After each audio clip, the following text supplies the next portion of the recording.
Welcome to the new episode of the EPP Group's podcast, EU Decoded. In this episode, we'll walk you through the key topics discussed during this week's plenary session. The week began on a somber note, marking 1 year since Hamas's brutal, coordinated attack on Israeli citizens. President of the European Parliament, Roberta Metsola, called it a day that changed everything. The horror of that day will live in infamy.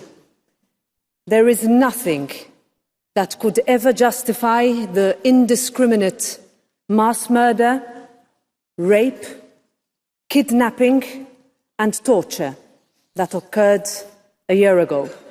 This attack triggered a conflict that has led to a catastrophic humanitarian crisis, threatening the stability of the entire Middle East. Michael Gahler, the EPP Group spokesman on foreign affairs, called for the immediate release of the remaining hostages and warned that the recent events in Lebanon and Iran's direct attacks on Israel seriously threatened to escalate tensions even further.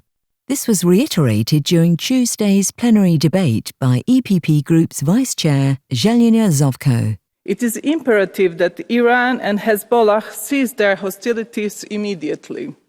The European Union must continue working towards achieving a ceasefire and ensure that full implementation of UN Security Council Resolution 1701, which mandates Hezbollah's withdrawal from southern Lebanon. Another EPP Group Vice Chair, François Bellamy, called upon Europe to play its role and denounce any complacency towards Hezbollah to support the unblocking of Lebanese institutions and the election of the president. Soutenir le déblocage des institutions libanaises et l'élection d'un président. Another major topic at this week's plenary was the debate on the Hungarian presidency of the Council of the EU, commonly referred to as Viktor Orbán's visit to the European Parliament.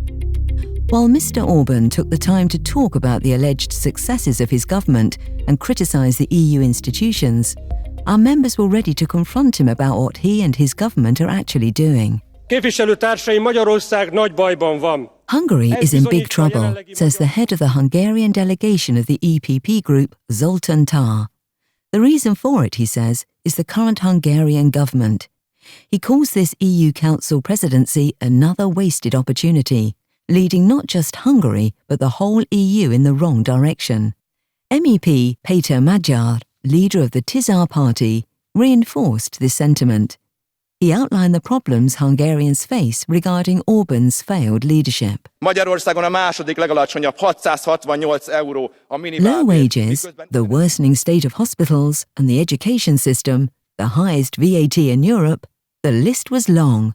But in the end, opposition leader Magyar sent a clear message to Viktor Orbán, Prime Minister. We both know it's over. Miniszterelnök úr, mindketten tudjuk, hogy vége van. Chairman of the EPP Group, Manfred Weber, compared Hungary's 2011 presidency to this current presidency, pointing out clear distinctions. In 2011, the Hungarian presidency closed 103 legislative files. Today, no progress at all. Back then, you were in the center of Europe. Today, you're alone, you're sidelined.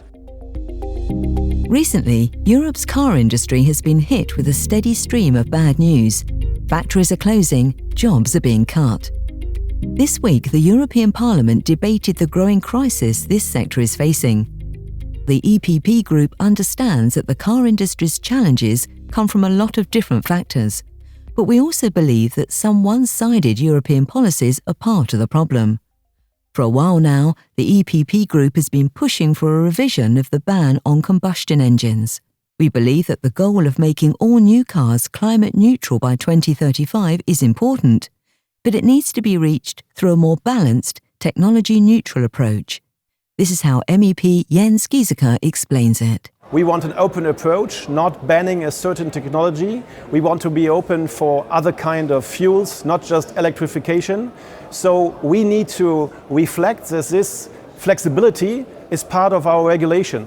We see that the ban of the combustion engine, the 100% reduction, is not fit for purpose. The industry is suffering.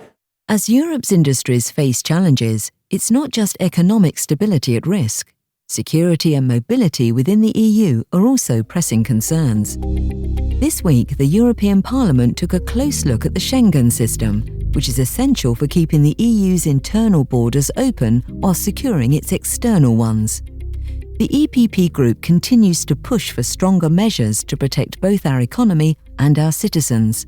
MEP Thomas Tobey explains why. Protection of Schengen and our external borders are a top priority for the EPP Group. It is key to ensure freedom, prosperity and security for our citizens. Schengen is crucial for the functioning of the single market, and it brings major benefits for our people and economy. But this only works if we have proper control over our external borders. With Germany recently deciding to introduce internal border controls, it's important to understand that reinforcing the EU's external borders will result in protecting its internal borders as well. What that would look like in practice is giving Frontex a bigger budget and enforcement powers. On top of that, the number of Frontex staff must be tripled to 30,000. That's the way to protect our external borders. Last but certainly not least, this week's episode tackles the critical issue of affordable housing in Europe. It's no secret that many member states are facing a housing crisis right now. And while the EPP Group believes that housing must remain a national competence, the designation of a European Commissioner for Housing opens up an important opportunity to address this issue. Als je je ouderlijk huis niet kunt verlaten om een ander leven te beginnen. If you cannot leave your parental home to start a new life, you're losing faith in the future, in democracy, even in the EU, says MEP Dirk Hotink. So, what can the EU do about it? An EU housing strategy should encourage investment in private property and unlock the economic potential of housing programmes. MEP Marcus Ferber says the problem is that not enough houses are being built.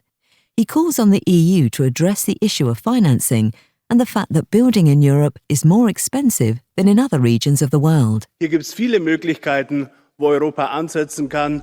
The EPP Group continues working on this issue and will keep you updated on its proposal to tackle the housing crisis in Europe. And that wraps up this episode of the EPP Group's podcast, EU Decoded. For more news, follow us on social media and stay tuned.